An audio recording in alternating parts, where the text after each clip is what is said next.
Hi guys, it's Mrs. Dowell. Today we're going to be talking about narrative writing. Specifically, we're going to be working on the ending to our imaginative narrative. You've been writing an imaginative narrative now for a little bit of time. Today we're going to kind of end it all up. So let's just review. We had a graphic organizer that you guys worked on. We filled it all out with the setting, the characters. We talked about the problem in this and what the goal would be. We wrote what our beginning was going to look like, our middle was going to look like, and our end. And then we talked about the resolution and the lesson. Today, specifically, we're going to be working on that end piece. So let's remember what we have done so far. So here's my beginning of my story. Let's get out of here. I'm bored, Tracy said. It was a hot, warm day at school. There was so much noise on the playground and kids were playing everywhere. The teachers were busy watching, but we thought we would be able to sneak away. Let's go to the bathroom and get out of the hot sun, Michelle whispered. We all agreed and started walking. Look, the door to Mr. Keen's closet is open. Let's peek inside, Amy said. My heart began to pump faster as I was not sure if that was a good idea. But all my friends wanted to go in, so we did. I took my first step inside and I felt something soft below my feet. Why is it cold? I thought to myself.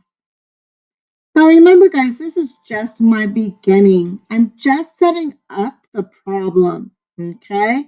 I've added the characters, I've added dialogue, and I've added a setting.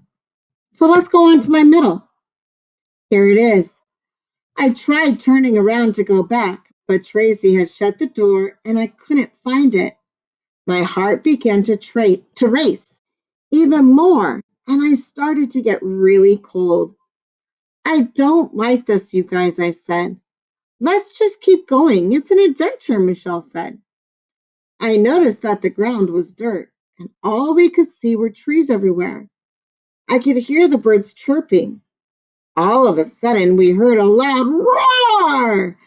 Ah! We all screamed and we went running through the trees. The bear is right on our heels. Come in here, quick, said something. We didn't even hesitate to follow the voice. When we got inside, we noticed it was a talking rabbit. How crazy is that? A talking rabbit. Am I imagining all this? I thought. So if I go back to my graphic organizer, I realize that I've written my beginning, I've written my middle.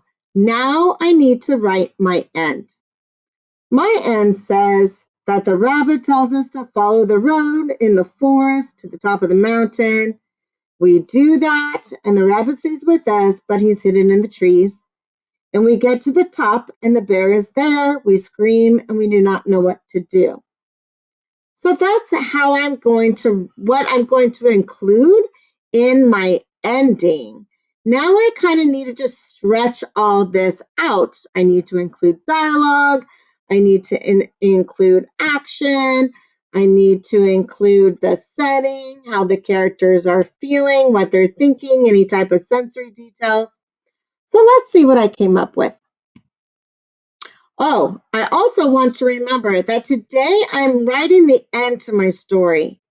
Next week, we're going to write the closing, which is the resolution. So, and that's the part that's going to include the lesson or the message / theme of the story. So I'm not going to all the way end my story. I'm just coming very, very close to the end. So here's my ending. My name is Cranky, whispered the rabbit. You need to follow the path to the top of the mountain. There you will find the door you are looking for to get back home. How did he know we wanted to get back home? How is he talking? How is this all happening? I thought to myself. Never mind all that. This is not the time to panic. We need to get back home. I will follow you in the tree line, but I need to stay hidden. Bears eat rabbits, and I don't want to become dinner, Cranky said. We all agreed and headed out the door. My lips shivered from the cold when I stepped outside. The hike was long and I was out of breath, but we made it to the top. Before we could even celebrate, we heard a loud roar. The bear is up here. So notice what I did. I included dialogue. I had my characters talking. I also put how I was feeling. I was feeling scared. I was starting to panic. I talked about the setting, how cold it was. I included sensory details about what I was feeling. I shared what I was thinking. So I talked about the character's inner dialogue that she was having. I talked about what the character was thinking. I also put action in. The characters were actually doing things. Like the lips were shivering. The hike was long. So now it's going to be your turn. I want you to copy and paste your beginning and middle into the slides presentation. That way you have all your writing in one place. Then you're going to write your ending, making sure that you include dialogue, how characters are feeling, those sensory details, and including action. All right, guys, I can't wait to hear or to read about your stories and how your stories end. Good luck.